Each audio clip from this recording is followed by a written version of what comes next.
Welcome back, ladies, gentlemen, and other bipeds.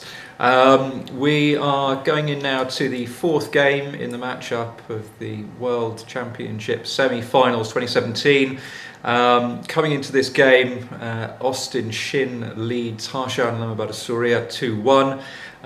In the last game we had on the feeds, Austin inadvertently blocked Harshan's Zastrugi. I've just heard that in the previous game, which we didn't see, he accidentally blocked Harshan's Weakened as a 9-timer. So certainly the gods are on Austin's side at the moment. However, not so much with that opening pickup. Not so much with the opening pickup, but equally, Harshan's picked out a joyful rack.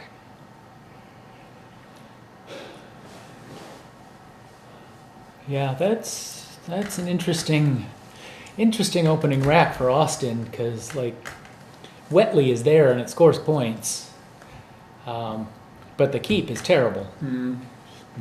But anything that moves the really bad stuff is going to score a lot less. You could play YU and keep something balanced. Deal with the W next turn, but it's probably close to the best lead you'll get out of the rack. Wiley is decent. I mean, it does give up a bunch of points over Wheatley, but But keeping that TE is definitely preferable in this stage to keeping UI.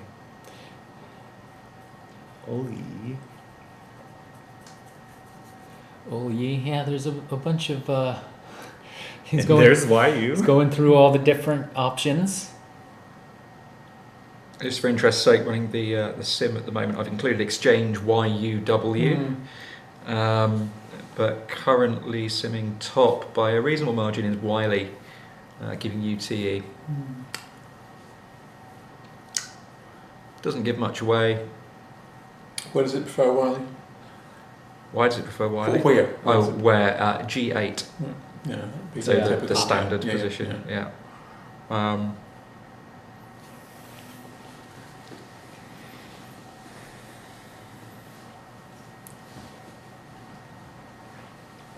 In second place is Ul Yi from H8.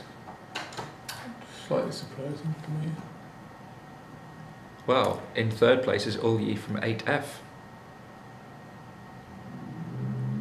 Wait, from H8?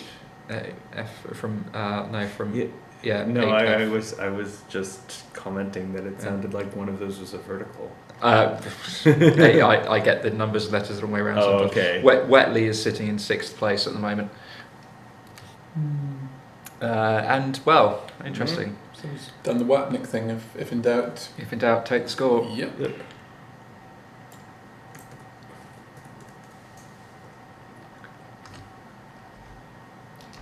Yeah. These are the kinds of positions that I get really nervous around. It's a great rack. You play off 2 tiles. You pick out QV. Yeah. Ox.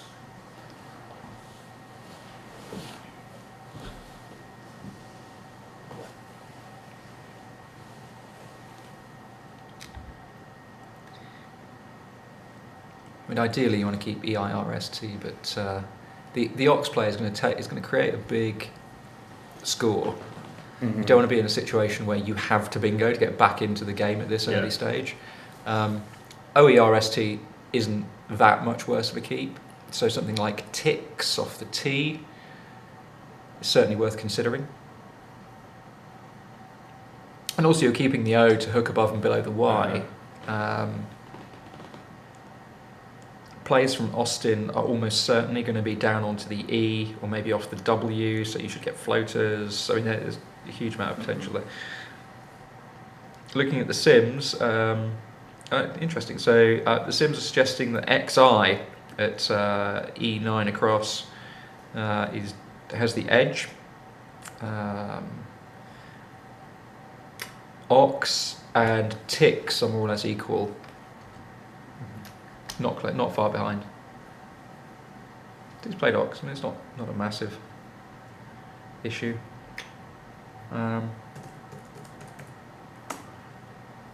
Austin now with a fairly clunky rack, but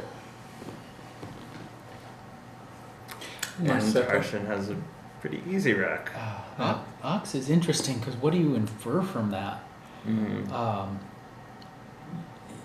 You have to infer that it's a bingo-y rack. Otherwise, he would have like played walks or Yeah. fox, right? yeah, Um, because none of the hooks for it are that nice. I Yeah. mean, not the consonant hooks. Austin opting for gin. so yeah, Because he's got the D. He's got the D, absolutely. But yeah, that's Which sims more or less equal to index and Jun actually, which would probably be the reflexive play of most people to get rid of the U, comes in Yeah. third behind it. So it's a good play. Except, of course, yeah. Yep. Now this is the kind of situation that Harshan should not be thinking. Yeah. Harshan should be playing whatever very quickly. Yeah. And Just decide on the anagram and go. exactly. Recited, maybe. Recited, so you're leaving the Yeah. a potential big H plays down. I'd probably go re-edits. Yeah.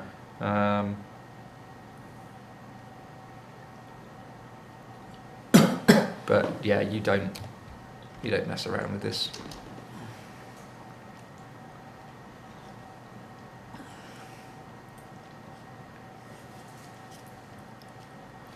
yeah.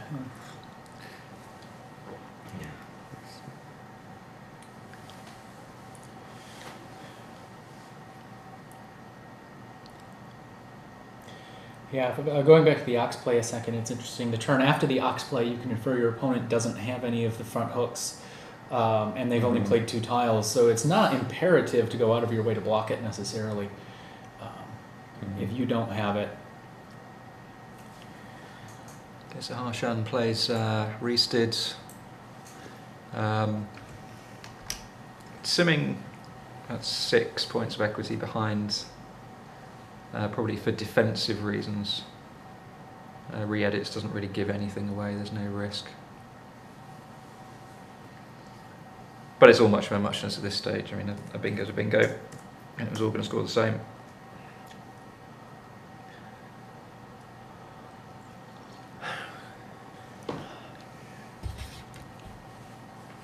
So Austin's got a challenging rack, actually. I mean, it'd be great if he could offload something.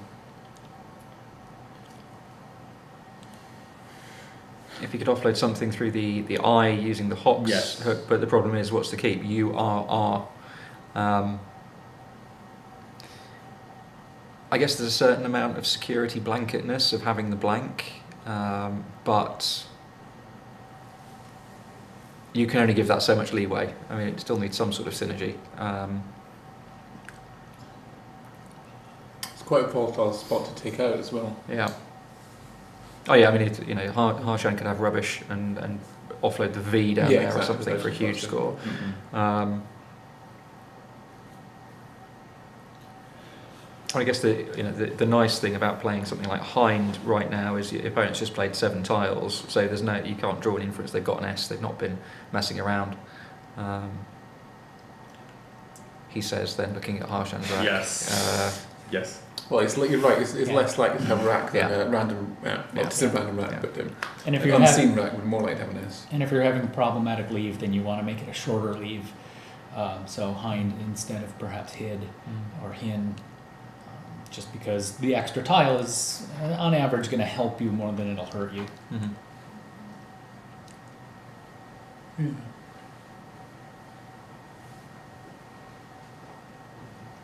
And he does play hid.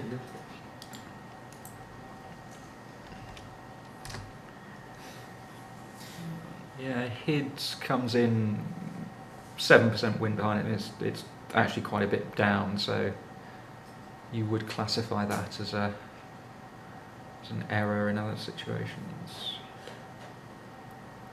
But it's not massive. Mm-hmm. It's also not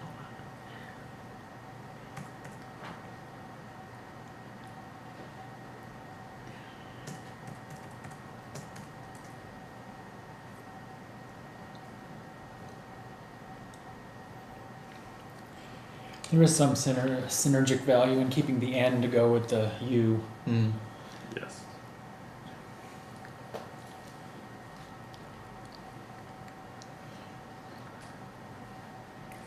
Round R. That's if David gets fat.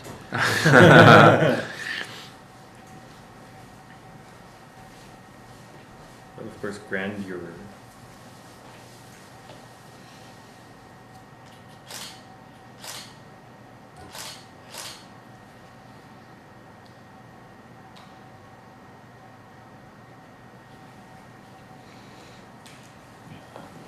Harshan with a couple of mice Yeah. And. on a board that really doesn't have any use for mice. Mhm.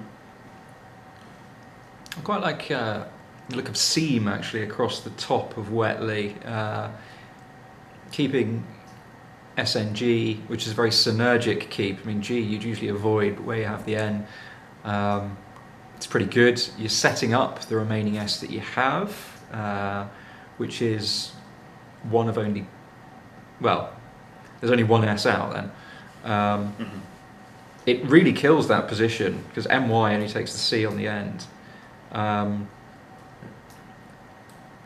Plus, you're assuming that your opponent has a reasonable rack. I mean, what are we going to infer from HID? Mhm.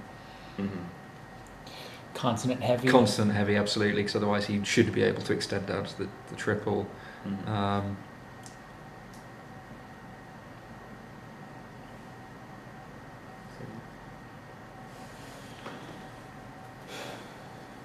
Meg is a bit weird. Well, Have you met I her? see the. Which Meg are we talking about? I Yeah. can see from the leave, but that is definitely. It's an aggressive play. Yeah, it's Um, enthusiastic. it's- Yes. One thing with Austin's rack, he's probably going to get a big score out of that and a good lead. Yeah. It doesn't seem sim terribly, does Meg. It's only a couple of points behind, but yeah, in context, not brilliant. Well,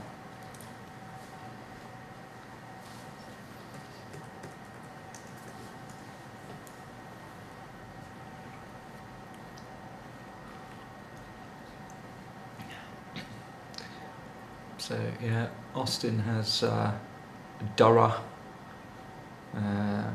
just Dur if he wants to hold on to the vowel for 37. Just put him right back into the game with the reassurance of having the blank.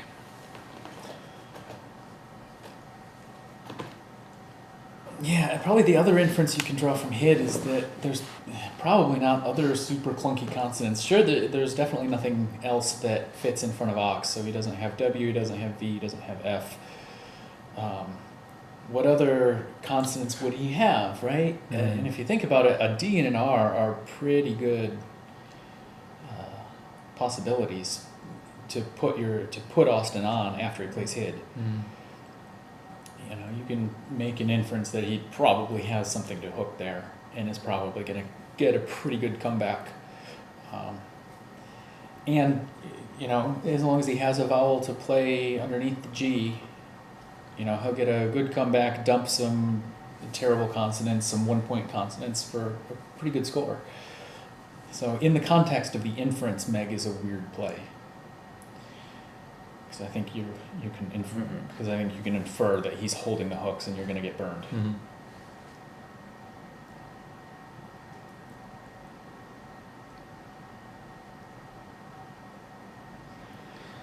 I think Austin's. That's interesting. Is he going to play Rund? He should play Dern there if he's going to play those Yeah. 4 tiles. Yeah. yeah.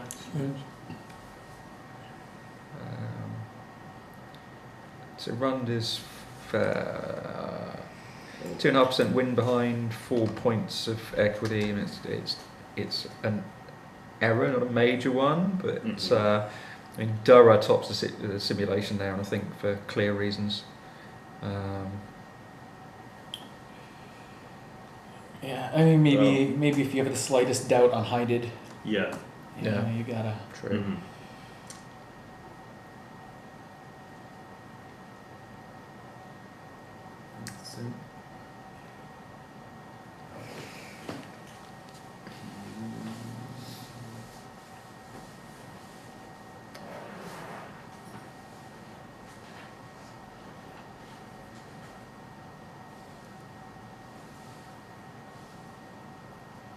So Harshan's obviously looking at potentially playing Neems down from B2. That can't be a good move.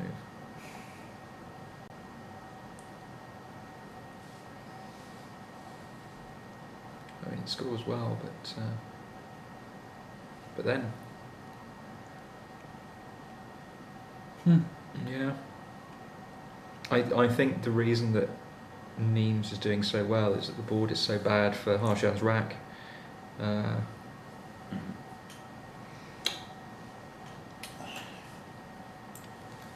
Yeah, not a lot of colored squares in available positions. No. Nice drawing. Yeah, she's got Conquest onto the tee.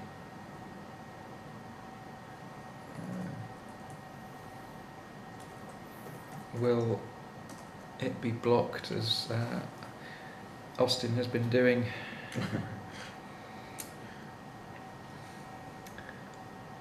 Well, Za and Zex would do it. That would block it, except it would set up a big Q spot. Yeah. Right.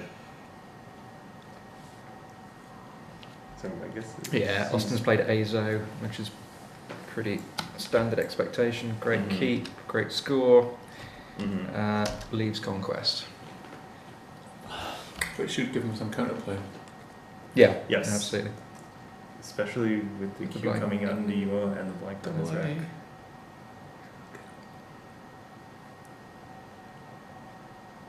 So the question then becomes, does he play Conquest? With Well, something like Quad available. And it's tough to resist, but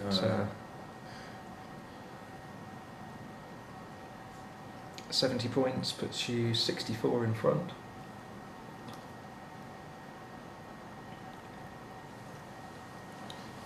Scores currently Austin 166 and Harshan 160. Interesting if he does choose to play Quad. I mean, looking at the sim actually, Quad is currently outperforming Conquest by a significant margin. I guess it's because you hit nothing by playing Conquest, and you are setting up the double-double. Which, interestingly, in this specific situation, you're setting up a double-double with a U in second position, which is no use whatsoever to Austin. Yeah, the C in the triple lane will be interesting though. Kind of like arcuated.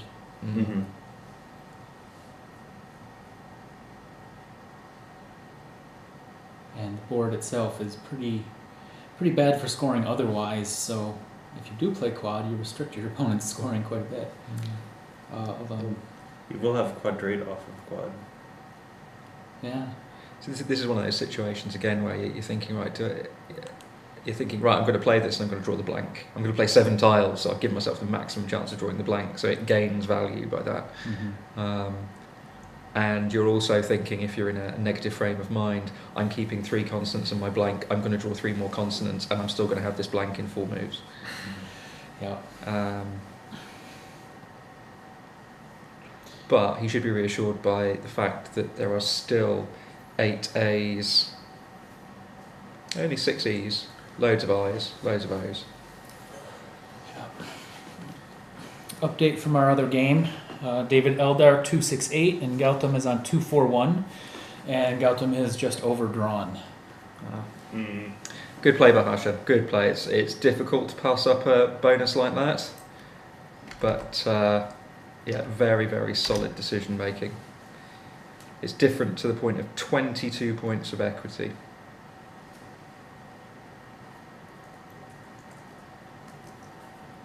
Yeah, it's always hard because if you're sitting there and you play the bonus, no one's going to blame you.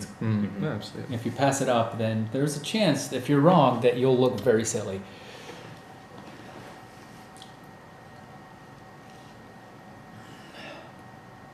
There we go. So Austin, the sim is currently showing its favourite move to be Ayurveda, ending before the triple word score. Let's gloss over that and get quadrate on the board. Yes. Quackle has a unique sense of adventure. Harshan's challenging. Harshan's challenging quadrate. Mm. And again.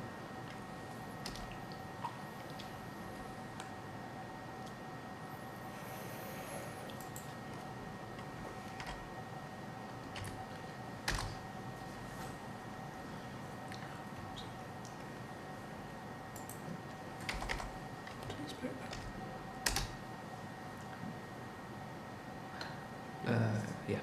So. There. Don't want to look at Harshan's rack. Yeah, Harshan Jack we is know being it. covered by. CETTNS blank. Yes, so there was something like constate. Yeah, They're the- he has constate, although actually Yes. what was simming at the top was cent and quadrates. Yes. This is a harder decision to make because they fluctuate so much. The valuation is 1 point difference between the two. I would play constate. Yeah. Yeah, it gives up 46 points, which Yeah. Yeah. is difficult to pull the trigger Which is on. fine when you have a lead like quad, but harder in this situation when you're behind.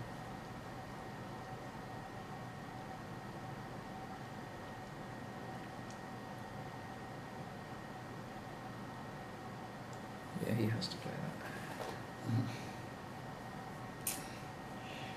It doesn't give a lot away. I mean, you have to wonder what Austin's going to do next because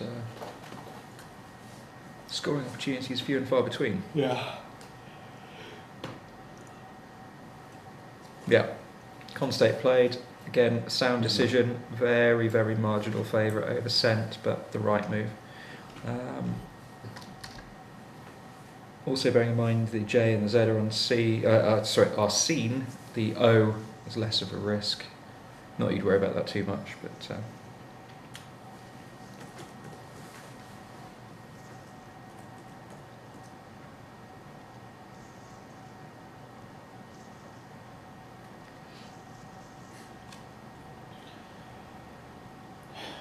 Now, what to do with this?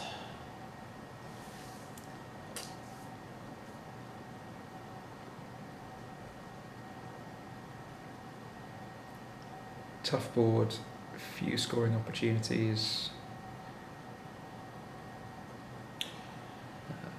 Virtually none. Potentially, just a play off the S Soleil or Yeah. well, not slice. You wouldn't play slice, but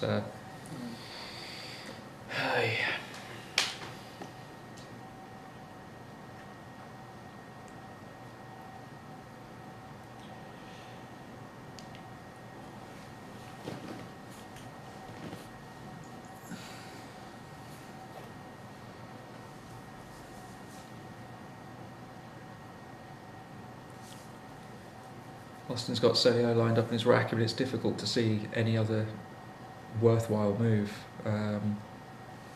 Soleil doesn't give anything away.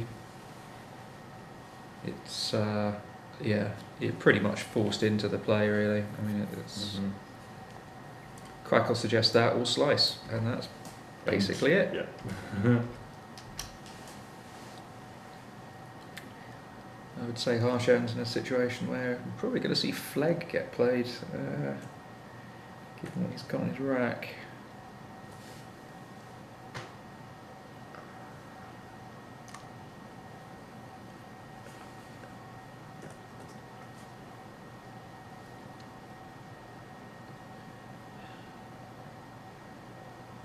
Yeah, flag actually. down L column. Yeah, it's a good score, but The G doesn't seem too dangerous in the nine-timer lane. Scores a bunch of clears.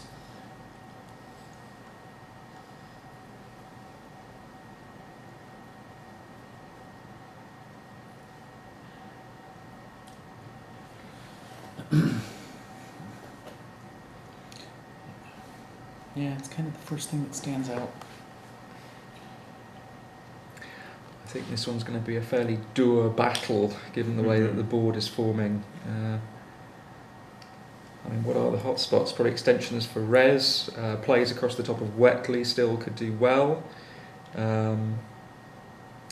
Flegg does have the added advantage of frustrating the S hooks on quad in case your opponent has that S, which we know isn't out of the bag yet.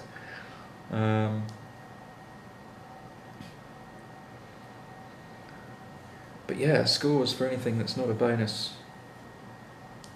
very limited. Yeah, maybe something from H10, starting with A. For what it's worth, keeping FL with the Y on the star might turn into something. Yeah. Especially with about 100,000 eyes in the bag. Yeah, absolutely. Harshan's lining up Fugal to play underneath quadrates, which is a great play again. I mean, the nice thing about Fugal is you're also setting up Alf to then play onto the L12 double. Although what he's going to have, I mean, Fever or something is a particular pick, possible pick. And if he plays Flegg through the N8E, this board's going to just die. Yeah, Fugal. Fugal's a sound play. It sims second best, but the valuation is only 0.5 less than Flegg at L12, and it retains control. As I say, it sets up his remaining F effectively. Doesn't give much away.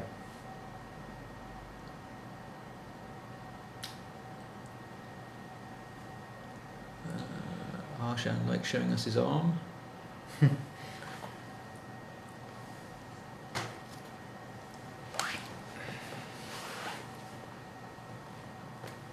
So Harshan currently leads 306 to 258. It's a 48-point lead, but on this board it's actually a strong lead.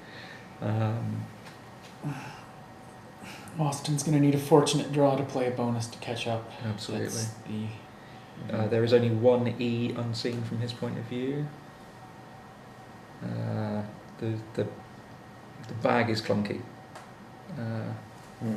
It's not great.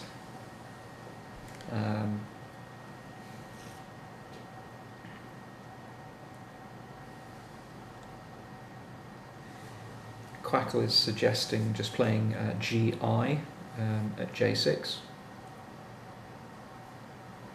creating an opening for the bonus that it's expecting you to pick out by keeping OE ICT.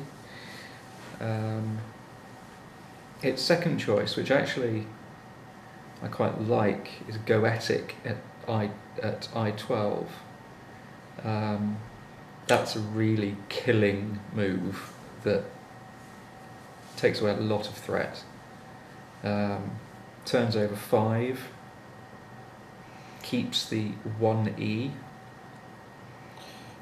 When you're behind, a lot of times you feel like you want to create a lot of volatility, create a lot of places to score points, but what you really need to watch out for is places your opponents can score points cheaply, and that L12 lane is the perfect example of a kind of place that you really don't want Harshan to put some stupid play for 40 points.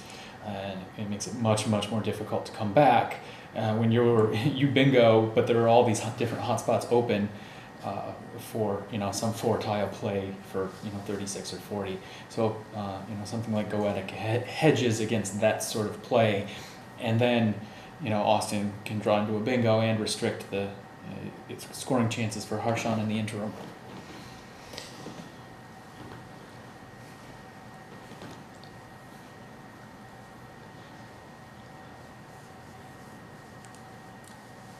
I think this is a critical decision from Austin. I guess one of the reasons why he might be drawn to play GI as well is the complete lack of scoring opportunities on the board. So you might as well take out one of the threats. So at the moment, from his point of view, the K is unseen. So a 33-point play from the K there is a significant score. The W is unseen. The Y is unseen.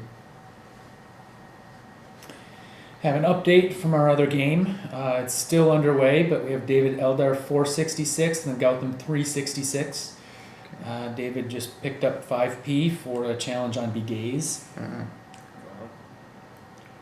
So we're expecting Gautam to bonus out and take that one.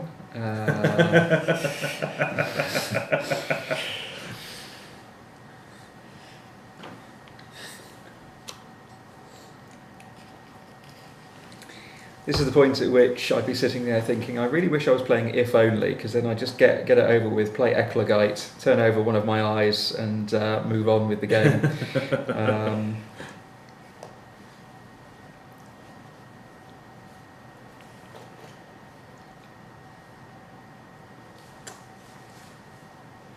Yeah, but then he turns over one of his hours and plays flatware.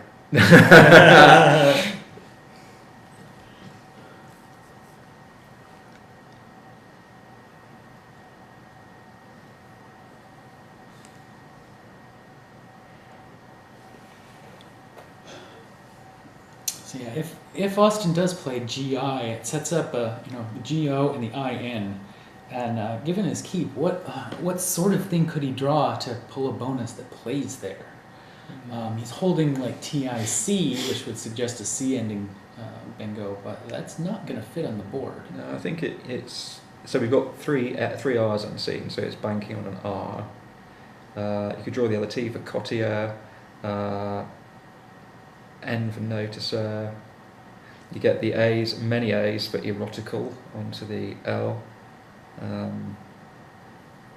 I think with an N or an R draw, it actually becomes a really strong rack with all of the floaters. You've still got the E there of Solar as well. Yes. If, however, you pick out, say, AA, you're in trouble. And there's a great chance of doing that. So he's played GI, very, very sound play. It's only showing as having an 18% win shot, but it's got to be the right move. But he's picked out the dreadful tiles that you'd expect. Harshan has learnt from his previous error of playing slowly in obvious places and played floor instantly to take a 71-point lead. Austin has a Reba rack.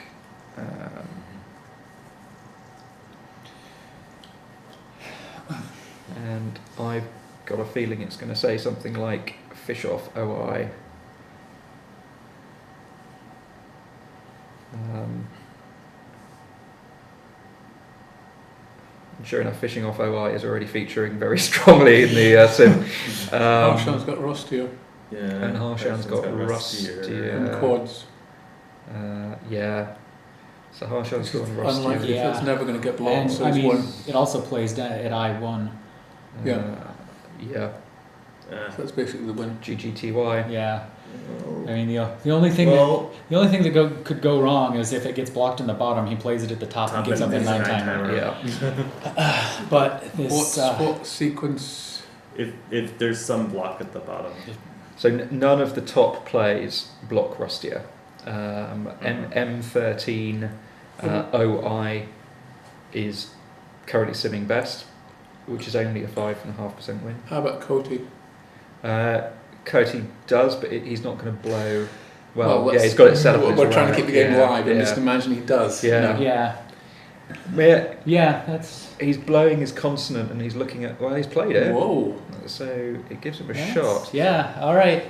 Coty. Let's see it happen. Coty is thereabouts. I mean, it's not significantly behind. Oh god, now Harshan's 45 up. And he plays basically an airball bingo to go about 100 up, but puts the R in the second position. And he's no idea about, well, not much idea about the IEO. So currently with no inference, Rustier is a 98% chance to win, and with inference, I'd say it's 100%.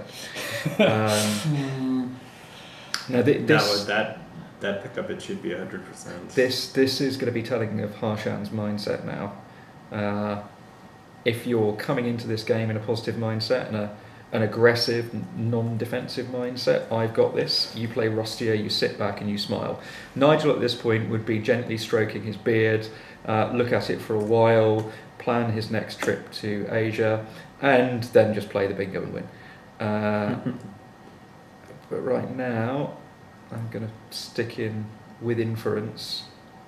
So with inference of full knowledge, the win percentage is going up, and it's about to hit 100%. Basically, Rustia now has, Harshan will not lose if he plays Rustia. But he doesn't know that because, well, actually, from his point of view, the bag is still pretty rubbish. There's possibility that Austin's got Brainier, but there's not much information. Not a lot else. P Brain, but there are 5 A's on scene, 3 I's, 3 O's. The time is. Harshan's just under 8 minutes, and Austin is 6.5. So, just assuming that Harshan doesn't play Rustia for a second, there is a candidate move that is almost identical in win that is not a bingo, which is RUC, which he's played. Which I've got to say he's not to know what we know. But it's actually he keeps up. That's actually, it's a brilliant play. It's pretty brilliant. I think it's really good. Because there's virtually no draw that he can make now that doesn't. There we go. Kerites, Archites done. Yep. We're Kerites. and those both play in 2 places. Yeah. No, the question is, how is Austin going to unconsciously block Kerites? But he's obviously picked out the K as well, which was the only tile that could block. So Harshan's going to be feeling pretty good about himself right now.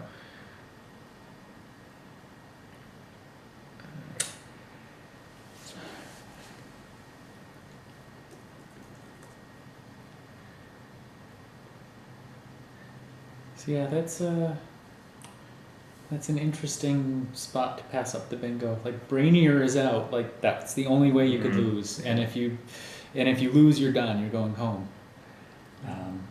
Or maybe Rook. I mean, we know Brainier loses, right? Maybe Rook never loses. I know the sim says otherwise, but it's quite possible that Rook never loses. In which case, that's brilliant. Yeah, it's like you're drawing 2 tiles to tires and a bag full of A's, right? So you're almost certain to have satire in something. Mm-hmm. You have a floater of an E to play through. You set up this great S-ending lane. It's almost impossible to block. And to Austin's credit, he has played the best play. It's not going to do him any good, but these are the situations where you have to continue to play consistently well.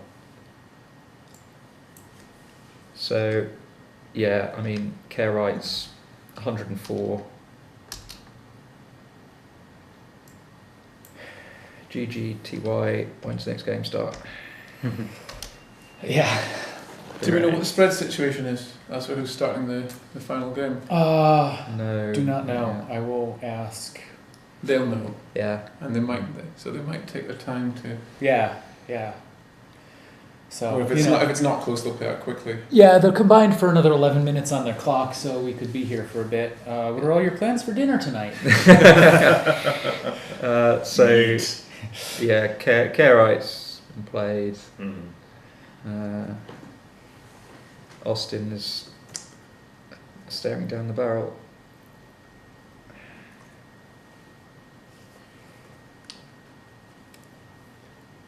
Yeah, well, at least we have something interesting to ask about in the Yeah. post-game interview. Yeah. That the decision on Ruskier was interesting. The decision on GI was interesting. So there's some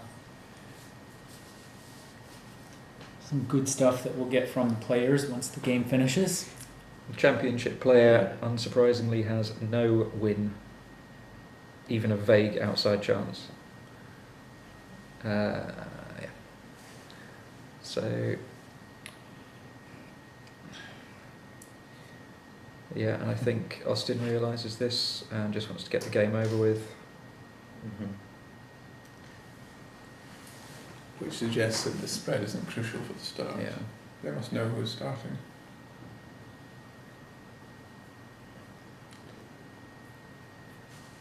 And again, credit to Austin. I know it's not an obscure thing to see, but he plays the best move.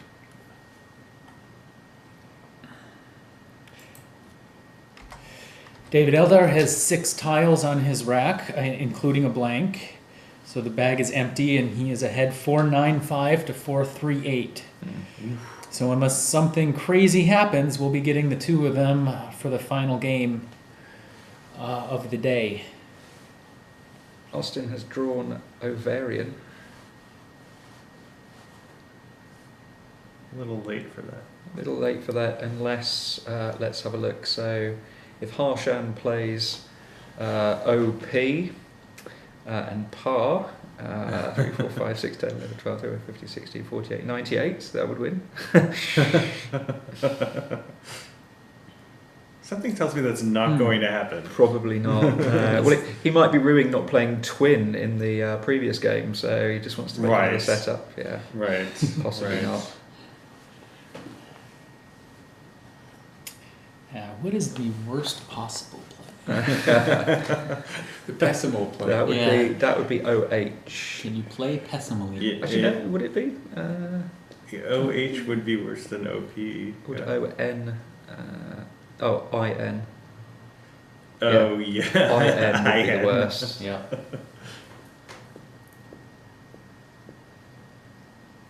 So he's got IN on his rack in that order. A couple tiles in between, but they're there.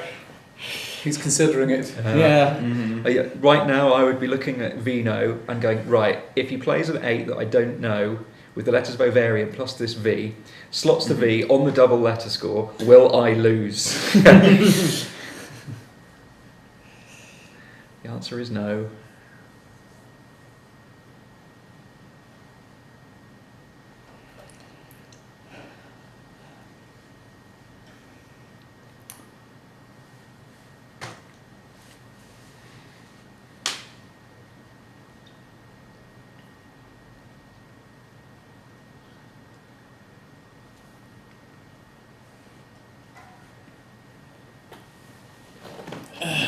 So best play for Harshan here is Vino.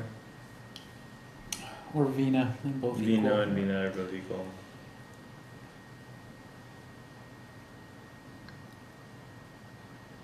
I just generally default to Vino being the best option.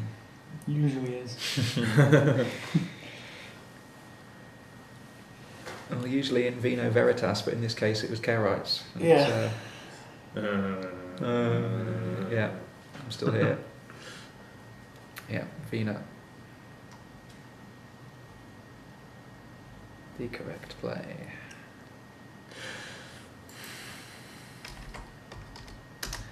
I think these are the situations, though, that it's still important. I mean, a lot of players give up and just sort of play the end game in a lackluster manner, but this is where spread points can count. Obviously, it's less important in this match, but I mean, generally, people focus on gaining spread when they're winning. They don't focus as much on not losing it when they're losing. And it's also good practice for when you do have a closer end game and you need to play properly. Absolutely.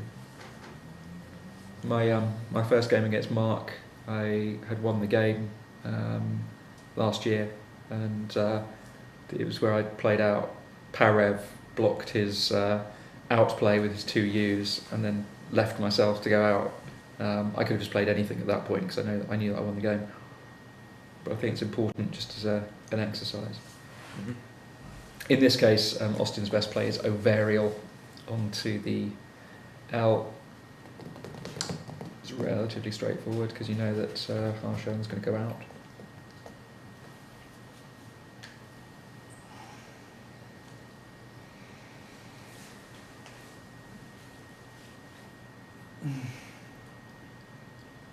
So where does Harshan go out here? Down the side of Abbey? Yeah. Yeah.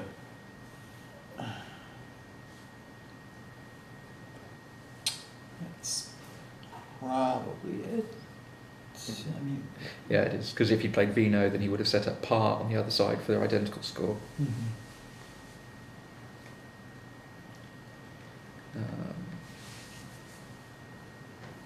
Okay, he's allowed to make a minor 3-point error. I think he's played generally well to this point. There you go. So now Harshan breathes a sigh of relief. Double checks that phoning won't lose the game. This is the You point had where to phony a lot to lose the game. you question everything at this point.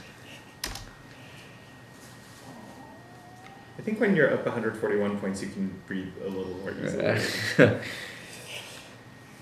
You always wonder, what trick are you playing? What's going on? What's up your sleeve? And right now he's letting Austin stew. Yes. I'm letting him stew or soup. You can... Or soup. Yummy Stew soup. in his own soup. You can enjoy this, Austin.